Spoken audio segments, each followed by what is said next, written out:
Welcome, welcome. I'm so looking forward to this conversation, something that is going to make a difference for so many firm owners. This is Loren Fogelman with Business Success Solution, and today's topic is hot tips for accounting firms to deliver an effective engagement letter. And this conversation is going to be with Jamie Peebles. So you are in the right place if you want client-friendly engagement letters, and also understanding or insights about the impacts of firms transitioning to the subscription model, and looking for just some of those tips to make your engagement letter easy and also to start moving in the direction of value pricing your firm's services. So I suggest you have pen and paper ready because Jamie is going to generously share a lot.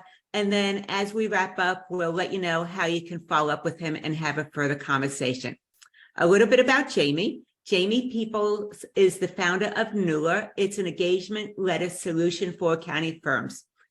And if you are the type that's transitioning to a subscription model, this is especially built for you. So basically, it removes all the headaches by automating the engagement letter process. I've seen it in action. It absolutely works. Jamie's a lawyer and he's turned full stack developer. So over the last 3 years or so, he's helped firms across the country generate thousands of engagement letters. And also by doing that, it's automated, eliminates hundreds of hours of admin work. And you can learn more about Knuula at Knuula.com, which is KNUULA.com. Jamie, let's go ahead and kick off our conversation today. And just want to say, before anything else, we've had several conversations already. We've gotten acquainted, and would just love to hear a little bit more about how you decided to move in this direction, especially since you started out as an attorney. Yeah, thanks for having me on this and that great intro. That was awesome. So I actually, before I went to law school, I knew I wanted to be an entrepreneur and start a business. And I thought that understanding the law would be beneficial for that. So that's why I went there in the first place. And while I was in law school, I also started taking classes as a coder and did some software development classes because I thought that'd be helpful in the future as well. And once I graduated and I passed the bar, I was actually working at an accounting firm in Dallas, a small accounting firm. And I did a bunch of tax work, some tax law research, and they also made me do engagement letters because I was the only lawyer there. And so I was the only one that really kind of understood this process out of the gate. So in doing that, I realized it was a terrible process. So it was super time consuming and repetitive. These firms had to do it every single year, over and over and over again. So I started looking for a different solution that could basically solve this and automate it for me. And I couldn't really find anything that really worked. And so that's when I ventured off and started Knuula. And that's how it got going. So you thought you were going in one path, which was the legal path, and then ended up in a total different direction. Very much so. Yeah. Yeah. Sounds like it found you instead of you finding it, which is fantastic. And just so that we're all on the same page, can you go ahead and explain what an engagement letter is and its purposes? Yes. So it's really just a contract for services. And in the accounting world, they've deemed it an engagement letter. And really, it's just a contract between you, the accounting firm, and your clients that says the services you're going to offer, how much those services are going to cost, how you're going to pay them, and then other boilerplate legal things like indemnity and other things like that. And just out of curiosity, because I've reviewed many engagement letters, they go from the 1-pagers to 10-pagers.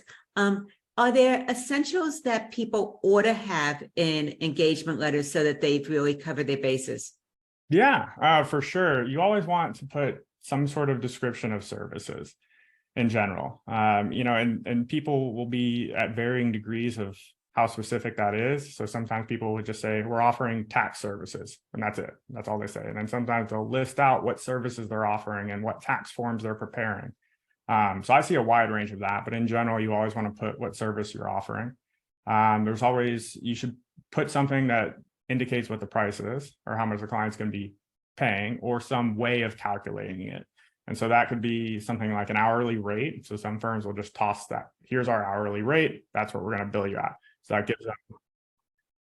gives them a way. You went ahead and froze on me. So if you Oh, can no. just maybe tell me about the description, that's where we froze. Okay. Technology. Yeah, that's probably on my end. Okay, so basically you always want some description of the services, and it can be as general as something like just tax services, or it could be specific. And sometimes people will list out the exact services they're offering, the exact tax forms that they're preparing, and so they can go into great detail with that.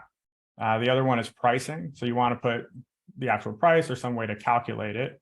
So sometimes firms will just put an hourly rate, because that's, because they don't know how much they're going to charge. So they say, here's our hourly rate, or they'll be very specific, or they'll, and put one fee, or they'll put some kind of monthly fee or recurring fee. Mm-hmm. So you always want that. And then generally everything else, you want the name of the client and all of that. And then any kind of boilerplate legal language that's recommended by your insurance carrier. So those are things like an indemnity clause, limits on liability, and there's a few other things about out of scope work that you might want to toss in as well. So one of the things that you said, which I thought was really interesting, and most firm owners might not think about it, is they might want to check in with their insurance carrier to see if there's any language that they ought to include in their engagement letter, correct? Yes. So most insurance carriers that work specifically with accounting firms, they normally actually have engagement letters that they send to you or have available for you somewhere. If not, there's some that are probably available online. I know of one, there's a group called McGowan Insurance Pro. That's the one I have the best relationship with, who I've actually had a relationship with for a couple of years now. And they send us engagement letters that we can put on Knuula to make available for other people. So these insurance providers— That's very generous. It is. They're wonderful. I do like them quite a bit. Excellent. And because it's something that's so critical for firm owners to have in place for them as well as for clients, I think it creates a lot of transparency. Why is it so cumbersome and it just takes so long to either put it together or eventually get it out? It gets complicated or gets cumbersome the more complex or specific the engagement letter is. So even the most, and then the other thing is volume. So it's basically, we look at it at Knuula, we look at it as complexity and volume. Complexity is really the amount of customization that you want per engagement letter.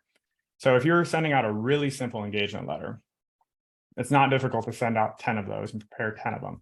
Now, if you're a firm who needs to send out 300 of those, now the volume is going to make this a large administrative task, because now you need to change the client's name in a document, probably a Word document, convert it to a PDF, upload it to some kind of e-signature platform, place signature fields in it, and then send it to the client. And now if you do that 300 times, that takes a while. And so volume is something that makes it very cumbersome. And the other one is complexity, or the amount of customization.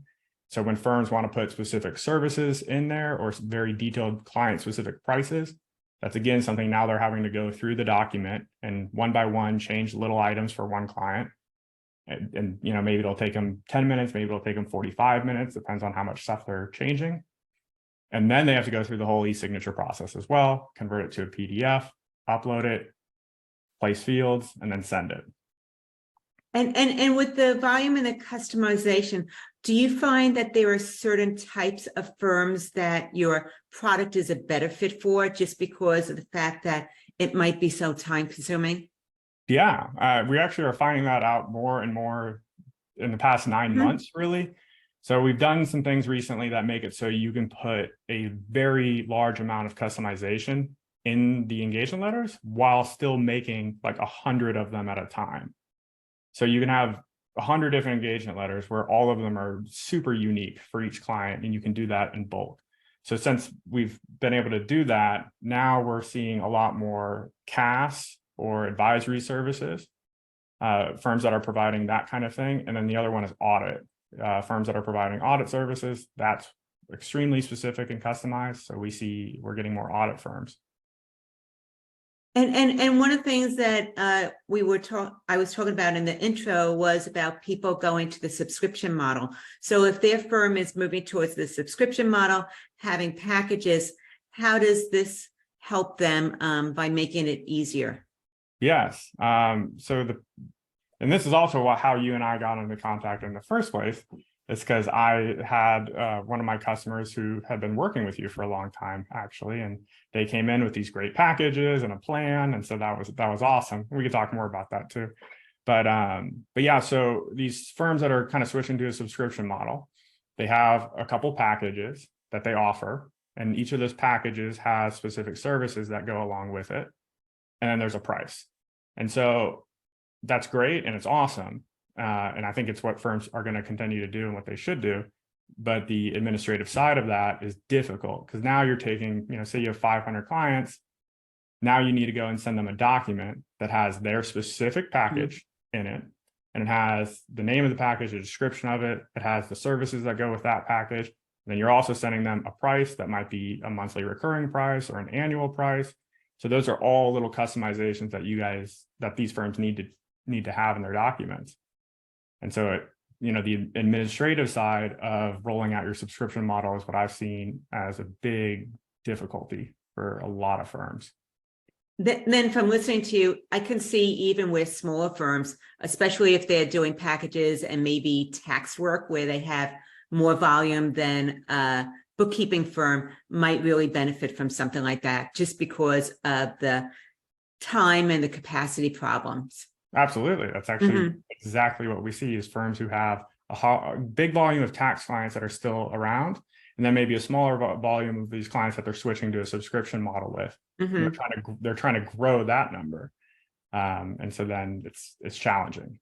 And as we were starting to talk about packages, this is also the way that accounting firms, whether they do tax or regular accounting, bookkeeping, cash services, are able to move away from hourly rates. So tell me how that helps with the transition. Making the packages and all of that. We were talking about how the engagement process and having that letter automated helps firms move away from hourly rates over towards value pricing or just charging for their time. It makes it so they can implement it quickly. And actually, when you think about it as more of a sales cycle, instead of accountants don't normally think of things as sales, but really like you want to be quick. You want to call up your client and tell them, hey, this is what we're offering. Here are these services. Here's my package that we can provide. And then you immediately can want to be able to send them something where they go, yep, sounds good. Let's do it. And now if that is if the administration of that is difficult, where you hang up the phone and 5 days later, you're sending them this document. Now that breaks up the sales cycle, it slows things down. You might potentially lose that offer or, lose that client. And then now they're not as interested as they were, or you want to be able to move quickly and show this subscription model as soon as possible. Right. And as you're talking about that, what also comes up for me is the follow-ups. A lot of times people say, yes, they want to move forward. And then you get your contract or work agreement out, engagement letter, and then you're not hearing anything from them, where you were thinking, oh, they were going to sign it right away as soon as I send it, and then I'll get it back. And then they start thinking, okay, when should I reach out again? So anything that you have in place or recommendations as far as the follow-up and timing goes? So the easiest one, and I do this myself, is just sending a reminder. So on Knuula, you send them this engagement letter, I can click one button and it sends a reminder. I do that with my own subscription documents. I do that all the time. And so as soon as and I do it the next day. So if I get off the phone or get off a call with a firm that's signing up, we send them our subscription terms. If I don't have anything back the next day, I just click send reminder. If another 2 days go by, click send reminder. Then maybe a week after that is when I'll reach out directly and send them an email. Okay, I think that just sharing your process, because this is something you do all the time, is really helpful, because I have seen so many firm owners, they just sweat it, waiting for a response and then second guessing, should I go ahead and call? Am I chasing them? So on and so forth. So just sharing what you do, I think is really going to be helpful for some people. And part of what we touched on before is advisory service, hot topic. And that there's so many firms that want to start moving in this direction, but they might find it difficult. So any thoughts that you have about how to be able to start making that transition to CAS services? Yeah, and I think we might have talked about this a little bit, but one of the big things that I see as a challenge is that these firms try to roll out the most perfect subscription model ever. And so then they spend all of this time making this one model, and then when it actually comes time to roll it out, they quickly change it. They realize, oh, I don't want to put this service with this package. I don't want to put this service with this package. And you know, that's mainly when it comes to sending out client documents, because that's where they put this information. So really what I've found as like the most effective way to do this from the admin side of it is basically like have these clearly defined categories. Like that's like the most important thing for these firms is like, here are, and you can break it up by service type. So here are my tax services, all of them, a short list of tax services. You know, we prepare personal income taxes. We prepare business income taxes. You could be more specific. We prepare 1065 partnership tax returns. So they have this very specific list of tax services, very specific list of bookkeeping services, very specific list of advisory services. But the more important part is the categories that I offer: tax, bookkeeping, advisory. Those are my buckets. And so then the buckets don't really change. So if they can get that part, that's great. It's the services within that changes. And so they just need to kind of be ready for that. They need to know what their categories are and plan to put things into categories, and then know that the list that's in each category is going to grow or shrink or change. Mm-hmm. And that's something that I do with my clients. So you're speaking to the choir. I was going to ask, how does that line up with what you advise? Basically, I think almost anything can be packaged, and that it's really being intentional, because this way you start to take charge of your firm instead of organically just saying yes to all requests, and then the scope grows, but the fees never change. They remain pretty stagnant. And what I look at is creating 3 options. So it would be a silver, gold, and diamond level packages, and that it just depends on what you have in the package.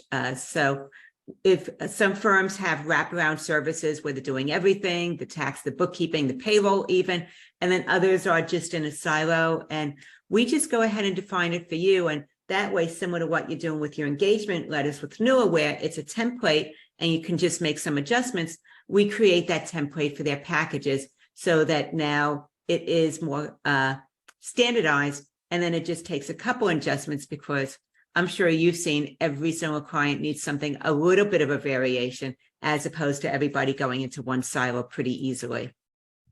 That's exactly right. And on what you're saying about the packages, that lines up perfectly as well. So one of the things I try to shoot for with the firms that are trying to put their engagement letters together for these types of packages is have your, you know, for your gold package, have your default list of here are the things that are in, no matter what, these things are always in our gold package, because then you don't need to you don't need to change the default list. So pretty much 90% of your clients who get gold will get that default list. And maybe there's these 10% of clients who are getting gold, but they're also getting these other 2 things that you need to add into it. But you're not having to reinvent the wheel for everyone if you have that default. Here's the list. This is gold. This is silver. This is platinum. And these go with everyone, no matter what. And I think that it's similar to the engagement letter. The more that you can systematize something, the more efficient and effective it becomes over time. So it's more of an evolution than looking at getting it perfect right out of the gate. Exactly. Yeah. And talking about that, packages, subscriptions, any examples that you have where you've seen someone go from the traditional firm over to the subscription model, and some of the insights that you gain from that? Yep. The best one is also the person who put us into contact with each other originally. It's a guy named Richard Greco, and he's out in Florida, and he has a firm, and I want to say it's about 10 employees. And Richard came to us needing something for his engagement letters, and we started meeting and having some conversations. And he told me about how all of his subscription packages and everything that he had been coming up with was through work with you. And I was like, wow, well, this is really good. It was a lot of it. And he came in, and so he already had, here are my packages. Here's generally the services that are going with each type of package. And here's some pricing options that I want us to have. And so everything was so clearly laid out that, and I was first client that came to me that had that. And I was like, oh, this is perfect. And so we just took that and we turned it into an engagement letter, a couple engagement letters really, that could kind of swap those packages in and out, depending on which one they're going with for what client. And it was awesome. And so now the cool thing about Richard is he had a very traditional practice, super traditional tax practice, hourly rates. And then he's trying to convert it into this. And basically he came in with everything categorized, which allowed him to quickly kind of get something up and running. And now he's slowly starting to increase the number of clients of his who are on this new subscription style. Mm-hmm. And the other thing that I've seen with Rich is, because of the fact that he has the engagement letter, it is going out so much faster, the turnaround time of onboarding, than it was before, when it was all being done in-house, as you were saying, with the first doing the Word doc and then converting it to a PDF and then uploading it to Adobe or a DocuSign for signatures.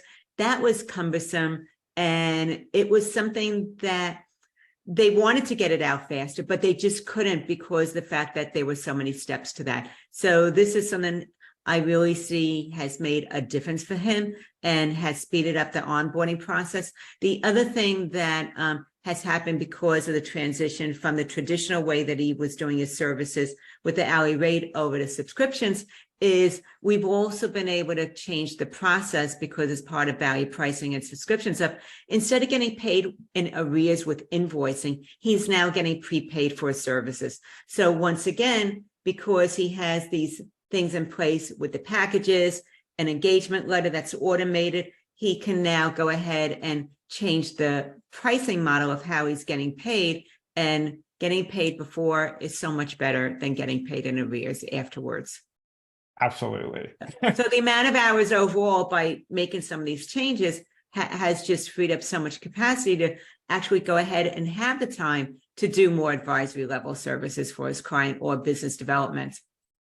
So absolutely.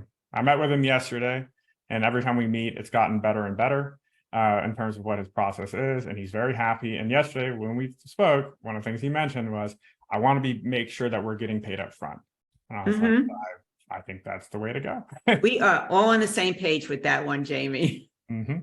Okay.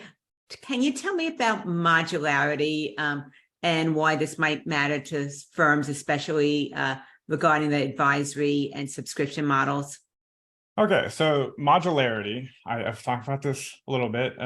It's a coding term for sure. And it's the degree to which something can be separated and then recombined. So my running example that I always use is Legos. And what's the other one? Okay, it's Legos versus a dollhouse. I used to make this analogy quite a bit. Is, if you have a dollhouse, everything is fixed. So if you want to change something, you just have to get a brand new one. You can't just easily switch things in and out. Now, if you take Legos and you make a little house out of Legos, you want to change the color of something or change a wall, you can just take your little pieces and build a new wall. So that's modularity. A Lego house is super modular, so you can easily swap things in and out. And so I talk to people about being able to do that with your services. So you have your blocks, your big buckets. Here's my gold package. Inside my gold package are my little services. Those are modular little blocks. What you want is the ability to kind of easily swap things in and out and know what those things are. And so I think sometimes it's overwhelming for firms trying to switch to this new model, because they're like, oh, there's 500 different things that we can do. And so then I'm like, well, what are your buckets? Make buckets, and then make your services detached from things. So, that they can live on their own. We offer advisory services. We offer daily consulting or weekly consulting.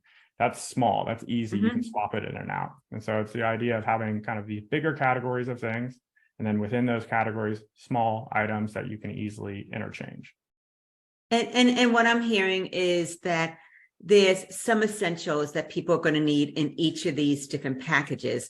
And then we want to have the flexibility to be client-centered and really meet the needs of each of our clients. And that's where there's some flexibility. And you can go ahead and customize by adding in some that will really make a difference or is important to that particular client that you're starting to work with. I've just never heard the word modularity before. Yeah, I use it probably too much, but yeah, and it's really, and one of the ones with Richard specifically that we ended up doing is he now has kind of a bucket for random services. And these are the ones so here's my tiers, here's my packages that I offer. And occasionally I have to offer some other services. And so he has this list of these random services that he charges separately for, and he's able to kind of plug those in when he needs to. And that's one way we've used it with him. The beauty of automating, creating template systems, and not having to reinvent the wheel every single time. So another term that I've heard you use is scannability. And please go ahead and let's understand, what does it mean and why do firms need to care about this?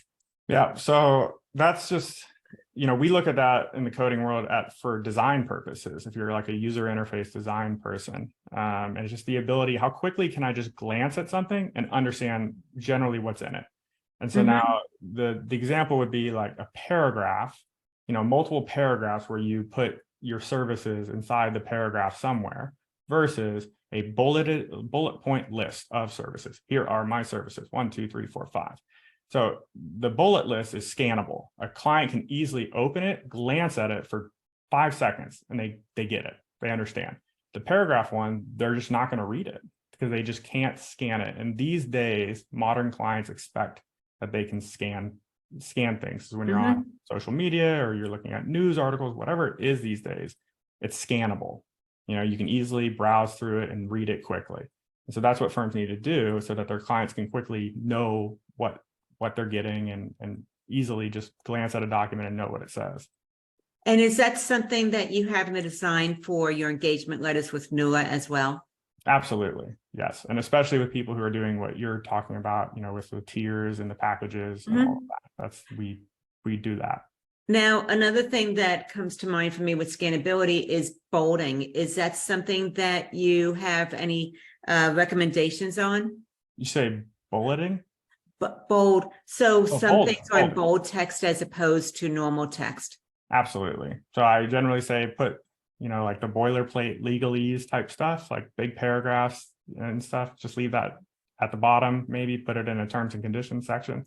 But for services and pricing, make those bold, make them stand out, wherever possible.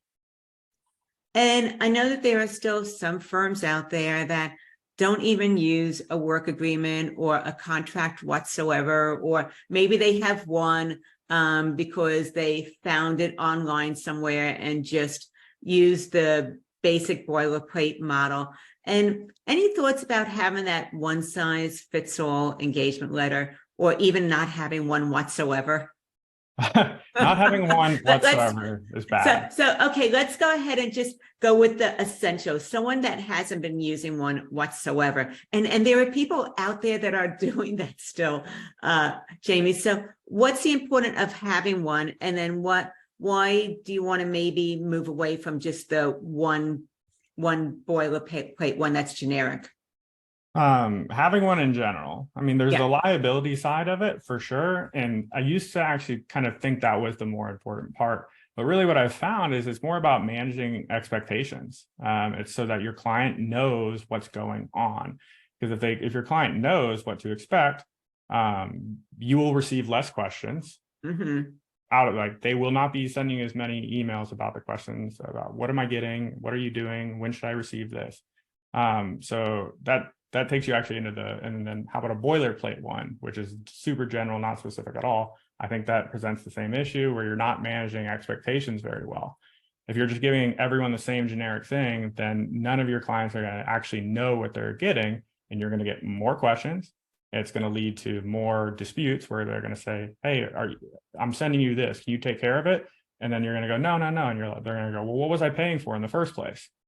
Mm-hmm. And as soon as that happens, now you have an issue. You might be having to do a discount, or you're going to have to, add services that are out of scope. So the more specific that you can be, the better your client understands what's going to happen. They know what to expect. So then when you deliver on it, you're good to go, and they pay you properly, or hopefully up front. And then also when they come in, they say, hey, I want this other thing that we haven't talked about. They're going to know that was not on the list that I originally sent. So you're going to make them a new engagement letter, or add that service, or increase the fee or something. But you're not going to be, if you do something boilerplate, you might have to do these extra services without getting paid extra money for them. Okay, part of what I'm hearing then is that, first of all, the work agreement manages expectations. It like sets the tone of how the two of you, or how you and this new client, are going to move forward and work together. I think that also by having one that's more customized really raises your perception of expertise, moving more as an advisor as opposed to technician. And the other part that you were mentioning, which is so true, is there's so many costly oversights when you take a shortcut or you avoid doing something, and the time, money, as well as frustration part of it is something that can be avoided if you put this in place and do something proactively instead of putting out fires after the fact. Absolutely. You said it better than I did. Okay, so any insights or tips for firms who are looking to really ramp up the way that they're being seen, moving into the advisory space?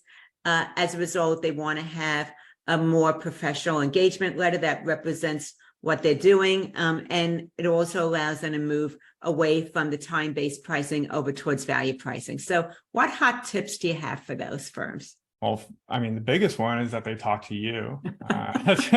That's what I mean. I am going to continue recommending to other firms that I talk to who are trying to figure this out, because a lot of them just do not know where to start.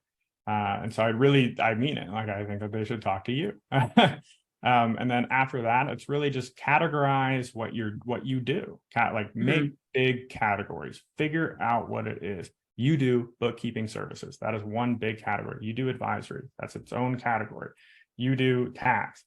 Put things in that. Understand what it is that you actually provide. Because right now, in the head of most CPAs that are switching to this kind of model, it's just this giant list of 500 things. That's what I do. That's what I provide my clients. This unorganized concept of what you do. So organize it. Put it into categories, because that alone is going to allow you to kind of assemble it into a package that makes sense, and that you can kind of expand on as you go. And so I think the main thing that I'm hearing is, and that I would suggest, is really get very, very clear about what it is that you do, and then all of the back office tasks, workflows, functions that go into being able to deliver that service or product to your client. Is that the main thing that you're saying helps them move into this direction, so they can then just plug it into the engagement letter? Yeah, I think it's the best first step, is just kind of reorganizing it into some broader categories. And then once they figured out their packages, then they come to the engagement letter. I mean, I do believe that Knuula is kind of the best way to deliver those kinds of engagement letters. And we make it so there's basically a default version of every one of your packages. There's also this ability to easily, for specific clients only, to add extra services to their package. And we make that super simple. And so for 90% of your clients who they just get the basic package that you've already defined, it's automated. For the 10% of clients who need something specific added onto it, it's super easy. And so, yes, I do think that we're probably the best system for the administration side of these documents. And so, yeah, I mean, I recommend people use it or at least talk to us, and we can kind of help give them an idea. And even what I'm thinking is, go to your website to be able to see a visual of what it looks like, because it's a great concept, and I can see the power of it, especially when the ability to automate something, because so many of the functions they've automated from manual to AI, and this is just the next level that they ought to be really moving forward with, is taking the engagement letter process and moving away from the manual process over to AI as well. So Jamie, you've made some really powerful points today. I continue to learn each and every time that we have a conversation. Yeah. Some of the things that we covered was client-friendly engagement letters, the impact of how this allows firms to move into the subscription model and integrate this, and then those hot tips to really make it an effective engagement letter. So once again, if somebody wanted to have a conversation with you about how to start automating the process to be able to be more accurate with their engagement letters, have that transparency with clients and ease the onboarding process, what's the best way for them to reach out with you? Yep, they can, if they find me on LinkedIn, that's great. Just look me up and you can message me if you like. You can also email me. So my email is Jamie, Jamie, at Peebles, or sorry, at Knuula, KNUULA.com, Jamie@Knuula.com. But you feel free to message me on LinkedIn as well.